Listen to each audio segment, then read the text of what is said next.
We're back with John Baker, and we covered a lot in the first segment. We're going to cover a lot in the second segment, but the way we start is you have a good story of being called up. You know, you're in AAA, and the Marlins call you in 2008. 2008. Yeah, tell me. I'd spent let's see, 2, 3, 4, 5, 6, and 7 all in the minor leagues, and all of them, most of them in the Pacific Coast League. Sure. So I was with the A's, and I was in Sacramento for a couple of years. I think parts of 3 seasons in a row, and then parts of 2 seasons with the Albuquerque Isotopes. Right. Because they were the Isotopes, not the Dukes.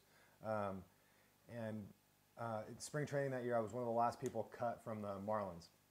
I went down to spring training. I think I only got like 15 or 16 at bats my first spring training with them in Florida, and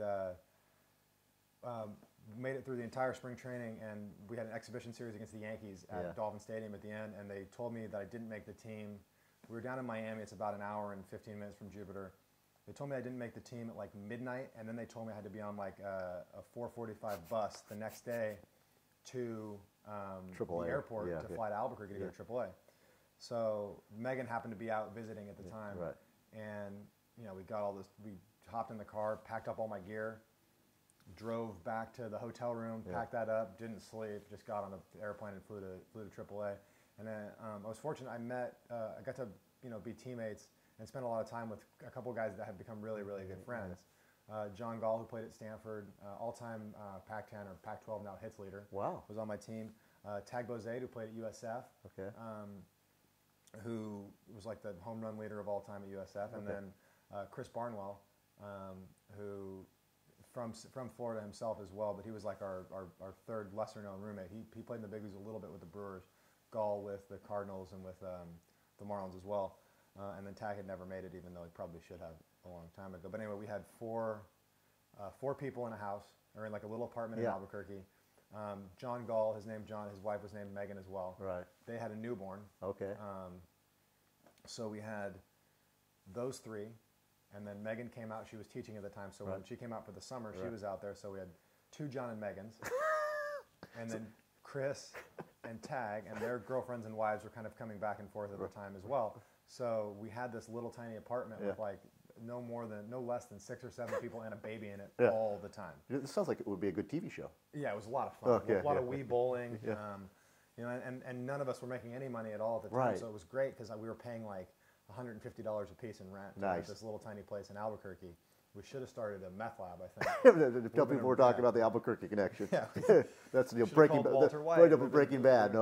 No, but you saw how it ended up for him. Yeah, not well. No, exactly. So no, you made the correct choice, John. Yeah. Yep. So we fast forward, we're playing the season. I was having a really good year. Yeah. I had 2 meetings with my manager that year. The first one was because I didn't make the team, they took another catcher, and one of the guys who they thought was going to be the catcher had gotten hurt. So they took the other catcher from our AAA team, and they called up a younger kid to AAA, and they told me when I got there, said, "Hey, you have good news, we have bad news for you." He's like, "The good news is I've got a spot for you to play on my team in the Dominican Republic. Okay. You can make some money in the winter." Okay. He goes, "The bad news is you're going to have to back up this guy while Paul Hoover is in the major leagues because he's young and needs to play every game." So I'm like, I'm not going to play the first day of the season. So I've just gotten the news I hadn't made the team. Right. Fly to Albuquerque, now I find out I'm not going to play in AAA, and I was like, I think 26 or 27 at the time, so I was really frustrated. Yeah. And he goes out and he gets hurt. Okay. First game of the season. He gets hurt. I'm in the game. I get 2 hits, my first 2 at bats. I think I start the season on like a 20-something game hitting streak. Right. I was just on fire, doing really well. Fast forward now to right before I got called up, like in July, and he calls me in again. He said, "I got good news and I got bad news." Yeah. I go, "What's that?" And he goes, "Well, the Marlins called up Paul Hoover, the guy who the other catcher with me at the time." He goes, you were unanimously selected by all the coaches in the PCL to start the All-Star game, represent the PCL in the All-Star game. Sure. And he goes, "But the bad news is, they're sending Mike Rebello down, so you're not going to play. You're going to have to back him up." I'm thinking, like, man, I made the All-Star team. The All-Stars. I'm the best catcher in this league, but I can't even play on my own team. It was so frustrating. I think I was hitting 321 or something. I was doing really, really well. So I liked Mike, though. He was a friend of mine. Yeah. So we were playing in Round Rock, and I was laying in the bullpen with my good friend Scott Nestor. And so when you go in the PCL, you go to the teams and you play both the teams that are close to each other. So you play like the team from Texas, then you would go play the team from Oklahoma. Right. So we go play Round Rock, which at the time was, I think, AAA for the Astros. It wasn't the Rangers yet like it is now. And We get there, and I'm catching in the bullpen because the other guy's playing. Yeah. So I'm just laying in the bullpen, pondering, contemplating just walking away from playing baseball. Right, right. I'm like, this is, I was saying 6 years of professional baseball, MVP of my team twice, 4 all-star teams twice in AAA, still hadn't been to the big leagues yet. Like, what else do I need to do? I don't know what to do. Yeah. And he said, no, hey, stick with it. And he started giving me a hard time because I was complaining, and he was having just a terrible year. Right. He had like the highest ERA in the league. So it kind of, sobered me up to the reality that I was going well. I should enjoy the success that I was having. Yeah. So we go to Oklahoma City next, and the first game there we play 12. We play a 12-inning game, and I play. Yeah. And I was surprised that I played the game. So I found out that Mike Rubella was saying that his wrist was bothering him. Right. So after the game, we play 12 innings. We lose. We get. So they hit a walk-off double, and they beat us. I get 3 hits in the game. I had another good game. But I was kind of upset because we had lost the game. Right. And we're sitting in the locker room in Oklahoma City, and it's underground, so there's no cell phone reception. Yeah, sure. So this is like, I would say 12:30 maybe at this point, and we're sitting around playing cards and drinking beer. Nice. Because nobody has wives that travel in the minor leagues, and what are you going to do? We're not going to go to some bar. No, see, that's the story. I have no talent. I just want to hang around a major league clubhouse. I mean, they're not as fun as they used to be, from what I've heard. Okay. Everybody's out like that now, but in the minor leagues, you really have to bond because it's more difficult circumstances. Well, drinking beer and playing cards in Oklahoma City, that's my type of place. Yeah, so there we are. We're playing cards in Oklahoma City, and I see that Mike is starting to pack his bag. Right. So I asked Mike, hey, you need help because you could walk back to the hotel. Yeah. You want me to help you carry your bag back to your hotel room? Right. And he goes, oh, yeah, man, that'd be great, because his wrist is hurt. He's got these giant baseball bags. Yeah. He's flying back to Florida the next day to get an MRI. Yeah. So I got the bag, and I'm walking out, and as we're leaving Oklahoma City, we're walking to the hotel, I get a phone call from the team's trainer, the athletic trainer. A guy was named, ironically, Steve Miller. So I answer the phone. I'm kind of giving him a hard time, like, what the hell are you doing calling me right now? It's like 1 in the morning. He goes, what are you doing tomorrow? And I go, what am I doing tomorrow, Steve? I'm going to do what I do every single day. I'm going to wake up. I'm going to go to the gym. Okay. I'm going to go to IHOP, and I'm going to catch my 1,000th AAA game.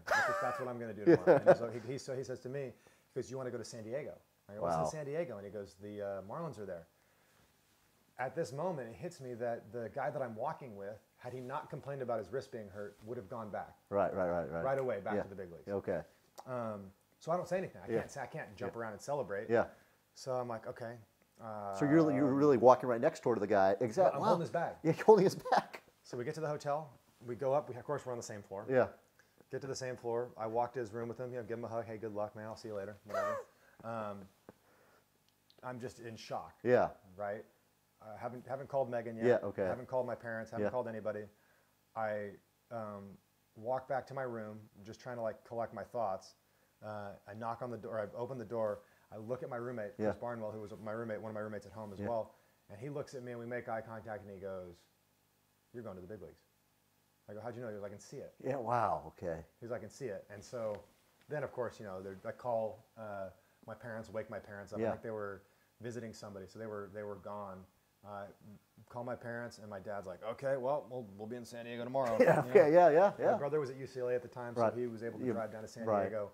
And then Megan's family flew everybody from down here from Northern California down, to see that. Petco Park. Down to Petco Park, and so I played. You remember walking into the clubhouse there? You come from the airport, or you came on the bus? Well, I didn't sleep. Okay. Before, so the night, the same night I got called up, I called everybody, and all the guys on my team who had gone out or had found out about it later that night. It's tough to go to bed right after a baseball game. Yeah.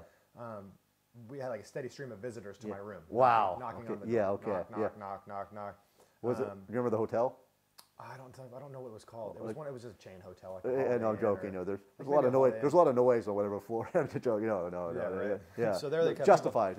People knocking on the door. People coming in and telling me hey, congratulations. It's about time. You deserve it. It was really, really, really validating for me to see those guys come in and say it. Yeah. So I. The funny part about that too is that because Chris Barnwell and I we all lived in the same apartment. A lot of times, if we had a 6-day road trip, we would just, between the 4 of us, we would pack 2 bags, 2 suitcases. So we have to deal with checking bags or whatever, because you fly commercial. Sure. So he's like, well, you're going to the big leagues. He's like, so you can take the suitcase. Oh, So he put all the stuff in a garbage bag. I know. I understand the story. Yes, he did it. You left off no suitcases. Took a suitcase. Because you're going to San Diego. He's going back to. I couldn't very well go to the major leagues with a garbage bag. So I took my suitcase back from him. It was my suitcase at least. Okay, fair enough. Yeah. That's a great story. And I left, but I didn't sleep that night. And then I get to the field really early. I walked over to the field at Petco really early. Yeah. Walked in, I sat down. We had some veterans like Wes Helms and Luis Gonzalez on the team. Yeah. And Wes Helms kind of came over to try to intimidate me. You know, and that's what they do in sports. Yeah. You're the rookie. And he said, "What are you going to do today?" And I said, "Hey, whatever you tell me to do, man." Yeah. And kind of won him over immediately. Yeah, exactly. Nice. That's a great answer. So I watched that first game. Yeah. Caught a little bit in the bullpen. I didn't play it. I think Randy Wolf pitched, So they threw a lefty. And then the next day they were throwing a righty. So as I was getting ready to leave, Freddie Gonzalez, the manager, comes over and goes, "Hey, I want you to know that you're starting catching tomorrow." Okay. So I'm like, "Oh, great. Now I'm not going to sleep again." So I go home, go back to the hotel, try to sleep, can't sleep. Right. So excited to play in a Major League Baseball game the next day. Get out there and play. First pitch of the game, I drop. I'm so nervous. Right. But, reasonable success in the first game. We almost caught a shutout my first Major League game. Yeah. But I was alone. Kevin Kuzman off home run. Or no, Scott Harrison hit a home run on a hanging changeup from Scott Olson that into the bleachers there in left field at Petco. Yeah. That we won 3 or 4 to 1. We knew we had an off day the next day, so we drove up early to Los Angeles. Sure. And spent the off day there, and then. I didn't know I was going to play the next game. So the next game we go is Dodger Stadium. Sure. Never been to Dodger Stadium before. And I walk in, and when you get dropped off there with the bus or the cab, you have to walk down the right field line to go through kind of the dugout to get up to our clubhouse. Sure. And it was the first time I ever saw 5 decks at a baseball stadium play. Yeah. And that was a scary team to play against because it was the last series before the end of the first half in 2008. They were in playoff contention, and their team was like Garcia Parra. I think you have the Jeff Kent. You have the lineup card, right? Andre Ethier. Joe Torre. Joe Torre was the manager. Kind of Russell Martin. Yeah. So like new and old studs right on that team. And I hit a homer my first at bat at Dodger Stadium. Wow. For my first hit in the big leagues. And you have the ball right here. Tell them this story. I have a ball. And tell them what they did here. You figured it out, but I knew immediately. So they try to get your baseball when you get your first hit, right? You see it if somebody watch an A's or a Giants game around here and you see somebody gets a base hit, you'll see the coaches will be waving in the dugout and, "Hey, throw me the ball." You get the ball. They put the ball in and then you get it. They authenticate it, commemorate it. Well, Luis Gonzalez decided to mess up to give me this ball first, which was first major league hit, Jeff Barker. Nice. Off C Parks at the LA Dodgers, July 13th, 2007. Not even, roughly. Chock full of errors. All of it wrong. Yeah. All of it wrong. And said, "Hey, we got your first ball, Jeff." He told me, "Nice swing, only 499 more, you can call it a good career." Yeah. So I've kept this one. Yeah. And I cherish this ball as much as the real one. The front there will show that one. And then also, Luis Gonzalez won the World Series for the Arizona over the Yankees, right? He got hit off Mariano Rivera to win. Got jammed. Yeah. But he got that base hit up the middle.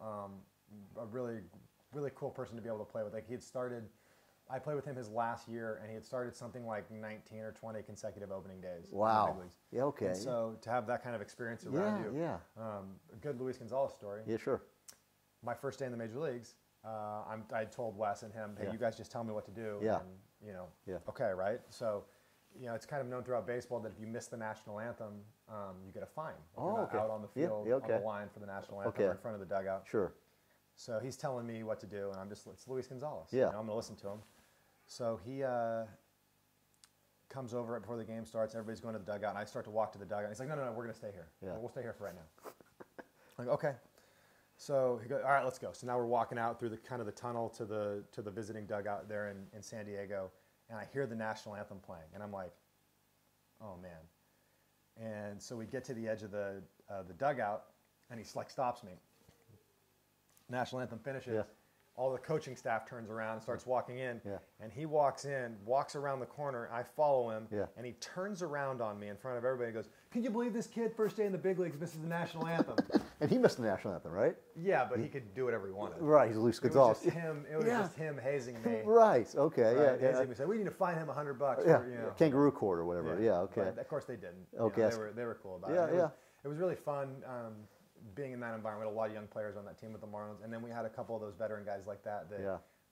They were hard on us, but they weren't really that hard. Right. They just kind of were more like breaking the ice and getting us to relax.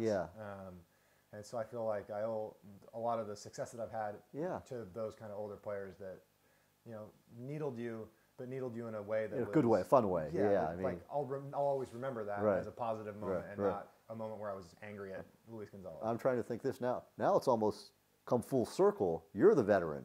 Are you? Can you share any stories of you teasing some of the rookies, or? I'm not a really big teaser. Yeah.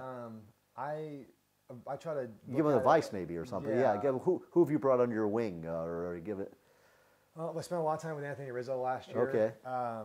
On the Cubs. I really like him. Yeah. Just anybody generally that wants to talk about baseball, I enjoy talking about it. So, you know, I watch a lot of games as a backup catcher. I sit in the dugout a lot, and we end up talking the game most of the time. I think that that's kind of my biggest contribution, is to get people talking about what's happening on the field while we're sitting there, as opposed to, you know, what kind of chick's top she's wearing behind the dugout. Right, exactly. When you're dealing with like that amount of guys grouped together, sometimes you need to help people focus on the actual baseball game and not. Yeah. Also, Megan probably wouldn't appreciate that either. No. Okay, exactly. No, I'm thinking you mentioned, but there is, like, during rain delays, there's a photo of you with a guitar.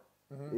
Is that? Can we find that one or no? Or that might be tougher to find. Maybe we find that one later. I think I've got it right here. Oh, there it is. So this is awesome. Right here. Yeah, we got to pull the. Yeah. So to tell people about this, I mean, I want to be in this dugout. I mean. Well, we were playing. Okay. Yeah, hold up maybe for about 10 seconds there. It's kind of a.